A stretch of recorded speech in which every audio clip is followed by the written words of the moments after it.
Well, it is summertime here in Houston, and the time we swap the boots for sandals, which for many women and even some men means showing off your toes. However, sometimes our toes are not looking the best during the summer. There's an increase of nail fungus. Almost 1 in 4 adults suffers from it. Here to talk about how to treat nail fungus and prevent it is board-certified dermatologist Dr. Sherry Ingraham. Good morning to you. Kate joining us as well, who has never suffered from this problem, but wants to show us what a healthy nail should look like, right? Right. So you want to describe what we're talking about? A healthy nail is like Kate's nail. You can see the lunula, which is that little white moon shape at the bottom. Her entire nail is one color. It's not thick. There's no dark streaks. And right now, let's put your foot down a little bit so we can see the one that you took the nail polish off of. There we go. And so that's healthy. That's what you're looking for. Exactly. You don't see any discoloration. Right. And what is fungus going to look like? A fungus can look like many things. Usually we see something called distal subungual onychomycosis, where the nail gets real thick. Sometimes you can't cut it, even yellow.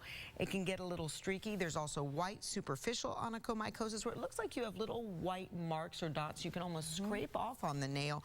And then sometimes you can even have candida or yeast, where the nail fold surrounding the nail gets really red and swollen and painful. What causes it in the first place? Dermatophytes. So dermatophytes are fungus that affects the skin, hair, and nails.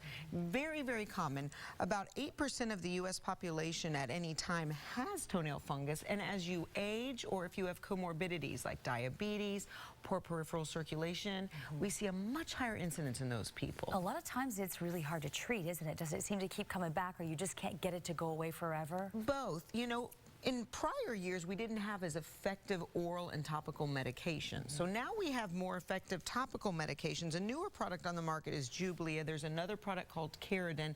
These products are designed to penetrate into the nail bed much better. So a patient would paint this on once a day for about 48 weeks. And I'll explain why.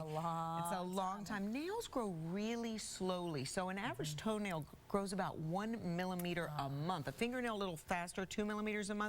So it needs to take about a year to grow out.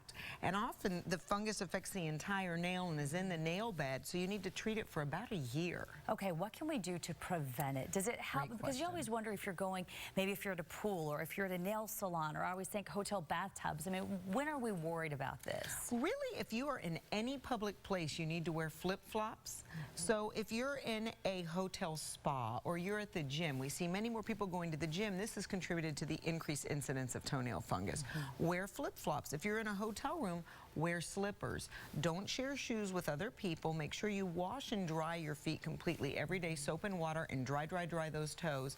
And then also you want to make sure you can put an antifungal powder like Ziazorb AF in your shoes every day, and change shoes periodically, because it's that warm, moist, closed shoe environment that makes fungus. All right, Dr. Ingraham, thank you so much for good, valuable advice. Hopefully people will prevent it.